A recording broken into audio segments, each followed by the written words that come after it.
Frank Delgado is 74 years old. 3 weeks ago, he had a stroke in his kitchen in Scranton, Pennsylvania. He survived. His marriage did not survive what came next, the nursing home bill. $9,300 a month. That's not the surgery. That's not the hospital stay. That's just the cost of the bed he's in right now, month after month, for as long as he needs it. His wife Carol is still in their house, the house they paid off 12 years ago, doing the math on a napkin at the kitchen table, because someone told her Medicaid won't pay a dime until they've spent almost everything they have. She's wrong.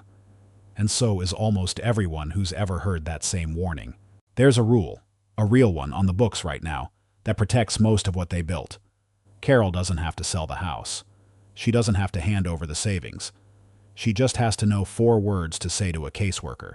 And here's what almost no one realizes. That rule is just one check. There are 14 of them sitting out there right now with your name on them. Money the government already owes people exactly like you and Carol. And it does not send a single one of them until you ask for it by name. Here's what actually happens when a caseworker sits down with a family like the Delgados.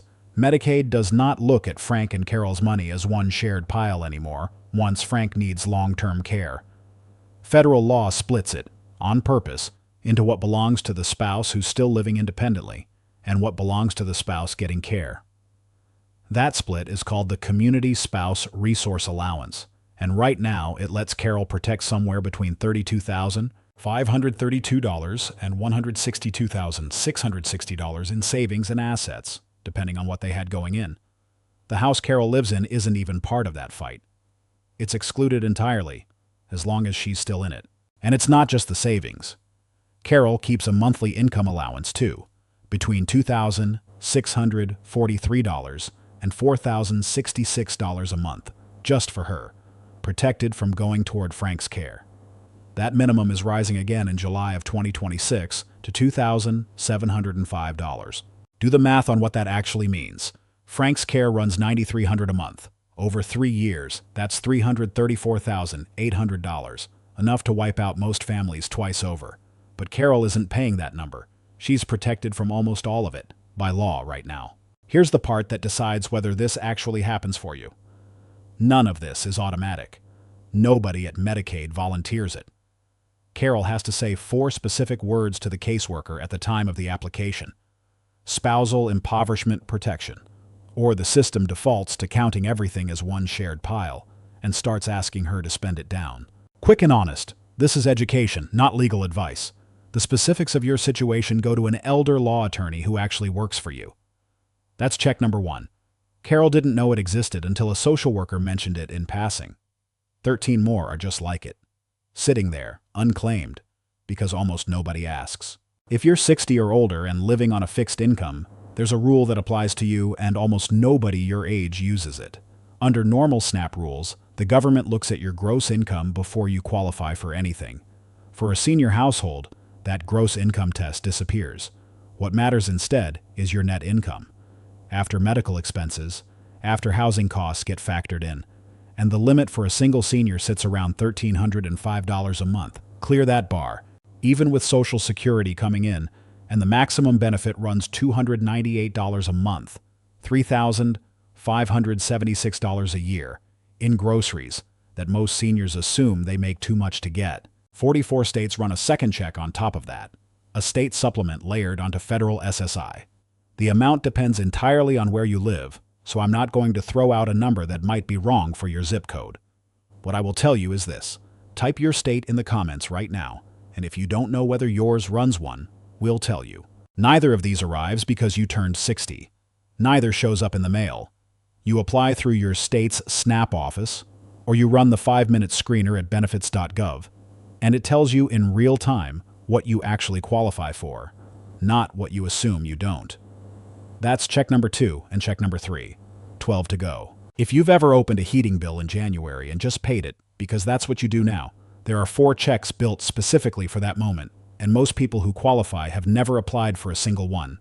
The first is LIHEAP, help with your heating and cooling bill, anywhere from $200 to $1,500 a year, funded federally at just over $4 billion for this year alone. The second rides alongside it, and almost nobody separates the two. Weatherization assistance, which doesn't pay your bill, It fixes the reason the bill is high in the first place. Insulation, drafty windows, an aging furnace, repaired at no cost to you so the problem doesn't come back next winter. Then there's food. The Commodity Supplemental Food Program sends a monthly box of groceries worth around $50, right now reaching about 600,000 seniors nationwide. Call it $600 a year, delivered whether or not you're already on SNAP. And separately, the Senior Farmers Market Nutrition Program hands out a seasonal voucher, $20 to $80, depending on your state, to spend at a local farmer's market on fresh produce. Now, here's the honest part, because I'm not going to sell you these as guaranteed forever.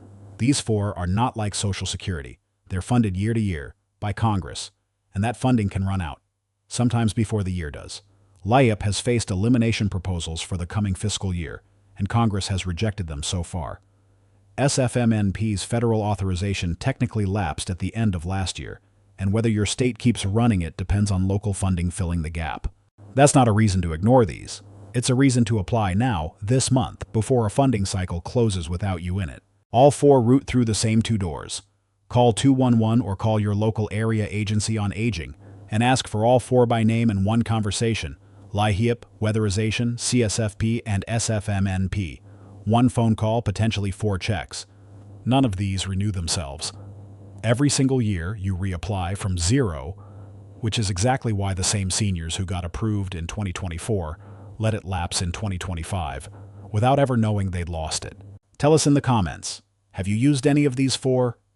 A lot of people watching right now have no idea they already qualify. That's checks 4, 5, 6, and 7. If you filed a tax return this year and took the standard deduction without thinking twice about it, there's a new number in the tax code with your name on it, and most people over 65 have never heard of it.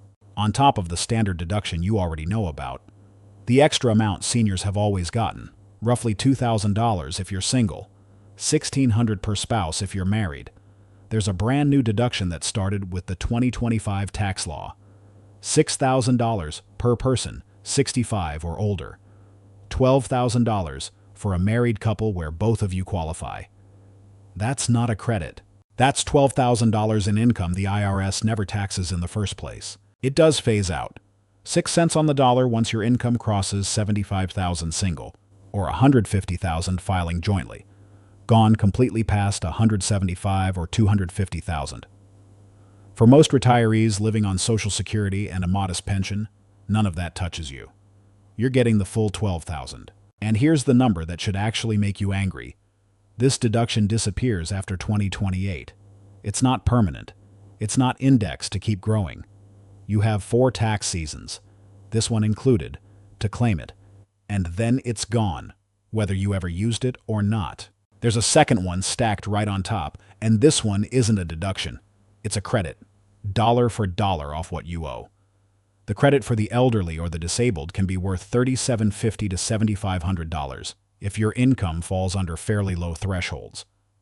$17,500 if you're single, $25,000 if you're married and both of you qualify. And if you had a heavy medical year, hearing aids, dental work, mileage to specialist appointments, anything above 7.5% of your income is deductible too. And in a bad year, that single line can outvalue everything else on this list combined. None of this requires a new application, a phone call, or a caseworker. It's claimed the moment you file, which is exactly why free help exists specifically for this. And we're getting to that in a minute. That's checks 8, 9, and 10. $12,000 isn't a deduction. It's cash you get to keep. If you or your spouse ever served, even decades ago, even for a couple of years, there's a benefit sitting out there that most veterans never file for, because they assume VA disability is the only thing available to them. It's called Aid in Attendance, and it's a pension add-on for wartime veterans or their surviving spouses who need help with daily living. A veteran on their own can receive up to roughly $2,400 a month. A veteran with a spouse up to close to $2,900. A surviving spouse on their own up to around $1,550. There is a net worth limit, currently around $163,700, but your house doesn't count against that number. I'll be straight with you on this one. These figures come from VA benefits planning sources, not a rate table I pulled directly off va.gov, so treat the range as a starting point for your own conversation, not gospel. What is not in question is that this program exists, and that it goes unclaimed constantly. You do not walk into this alone, and you should not pay someone a fee to help you file. VA-accredited claims agents and veteran service officers do this for free, by law. Search for one, sit down with your discharge paperwork, and let them run the numbers specific to your situation. If you or someone in your family served, tell us the branch in the comments. We want to know how many people watching this qualify for a check they've never asked for. That's check number 11. Two more, quicker, but don't skip them. Lifeline knocks up to $9.25 off your phone or internet bill every month. $34.25 if you're on tribal land. Small on its own. But if you're already on Medicaid, SNAP, or SSI, you likely qualify automatically, and it's a permanent discount, not a one-time check. Apply through the National Verifier, and most people are approved in minutes. The second one is for anyone sitting on an IRA past age 70 and a half. It's called a qualified charitable distribution. You can send up to $111,000 a year straight from your IRA to a charity of your choice, and it counts toward your required minimum distribution, but it never shows up as taxable income. For a married couple, that's $222,000 combined. This isn't just a tax trick. That income never touching your return is often the difference between staying in a lower Medicare premium bracket and getting pushed into a higher one. A jump that can cost you hundreds more a month for an entire year. You request it directly through your IRA custodian. No special form, just a phone call. 13 checks down, one more to go, and every single one of them runs into the same wall. You have to know it exists, and you have to ask for it by the right name. This last one isn't money. It's the thing that gets you the money. Every single program in this video has one thing in common. You have to find it, apply for it, and prove you qualify all on your own, unless you know where the free help actually is. And it is free. Not free consultation before we sell you something. Actually free. Funded specifically so people like Carol and Frank never have to figure this out alone. SHIP counselors, the State Health Insurance Assistance Program, exist in every state, and their entire job is sitting down with you and mapping out exactly which of these 14 checks you personally qualify for. Not guessing. Not a general checklist. Your numbers, your state, your situation. VITA and TCE do the same thing for your taxes. Trained volunteers who'll sit with you and make sure the OBBA deduction, the credit for the elderly, all of it, actually lands on your return correctly. At no cost. AARP Tax Aid runs the same service, no AARP membership required. And your local area agency on aging is the front door to nearly everything else on this list. The food programs, the energy assistance, the SNAP screening, one office, one phone call. So here's exactly what to do when this video ends. Call 211 or search Area Agency on Aging plus your zip code and say these exact words. I want a benefits check. Not I'm looking into some programs. Say it like that, and they will walk you through this entire list, one by one, and tell you which ones already have your name on them. That's check number 14, and it's the one that makes the other 13 actually happen. 6 months later, Frank is out of that facility and back home with Carol. Physical therapy 3 days a week, but home. And the house is still theirs. Carol says the 4 words to that caseworker in week 1. Community Spouse Resource Allowance. Spousal Impoverishment Protection. She walked out of that meeting having protected the house entirely, and enough of their savings that she isn't lying awake calculating how many years she has left before it's gone. She didn't stop there. She called 211 and said the sentence, I want a benefits check.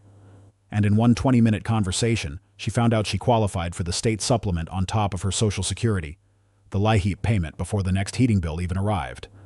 And weatherization came out and sealed the drafts in a house they'd lived in for 30 years, without ever knowing it was costing them money every single winter. None of it was hiding. None of it required a lawyer, a lobbyist, or a lucky break. It required 4 words to a caseworker, and one phone call where she finally asked the right question. $9,300 a month was the number that opened this video. It's still real. It's still what a nursing home costs. But it is not the number that decides what happens to your family. The 14 checks in this video are what decide that, and every one of them is sitting exactly where it's been sitting the whole time, waiting for someone to ask for it by name. You already know the 4 words for 211. Go say them. And if this helped you see even one check you didn't know you had, tell someone else who needs to hear it. A parent, a neighbor, whoever comes to mind right now while you're thinking of them.